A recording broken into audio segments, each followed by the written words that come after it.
इनकी यह लोक कथा मूलतः डेनिश प्रेमी जोड़े को लेकर कही गई है।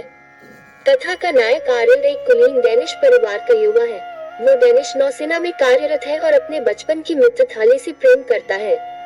दोनों पड़ोसी देशों के मध्य शांति के दिनों में वो स्वीडन के राजा एरिक के राज्याभिषेक में एक मेहमान बतौर सम्मिलित भी हुआ था।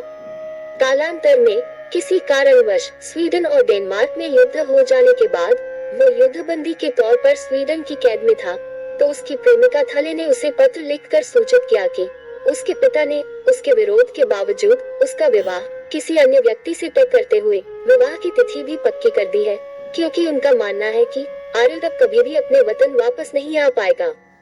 कैदखाने में अपनी प्रेमिका का पत्र पाकर आरिल्ड भावुक हो जाता है और उसकी आंखों से आंसू बहने लगते हैं।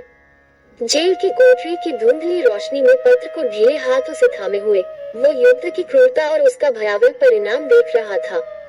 उसने अपनी प्रेमिका से ब्याह का वचन दिया था, जो उसकी आजादी के बिना संभव ही नहीं था।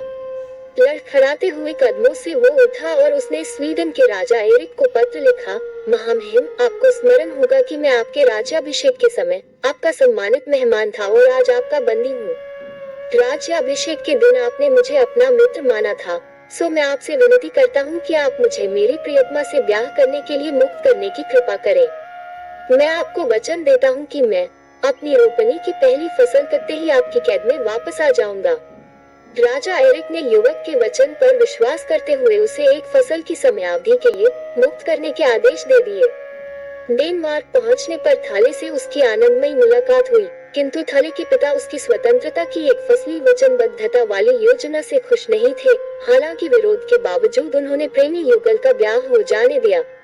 आरिल्ड को पता था कि पहली फसल कटते ही उसे राजा एरिक की कैद में वापस जाना होगा, अतः उसने सोच विचार कर एक विशाल भूक्षेत्र में बीजारोपण कर दिया। बसंत के मौसम के कुछ माह बाद ही राजा एरिक के दूत ने आकर आरिल्ड से कहा, फसल कटाई का मौसम बीत चुका है और हमारे राजा आपकी वापसी का इंतजार कर रहे हैं। इस पर आरिल्ड ने कहा, मेरी फसल अभी कैसे कटेगी? वो तो अभी तक अंकुरित भी नहीं हुई है। यह सुनकर दूत ने आश्चर्य से पूछा, अंकुरित भी नहीं हुई? ऐसा क्या रोपा है आपने?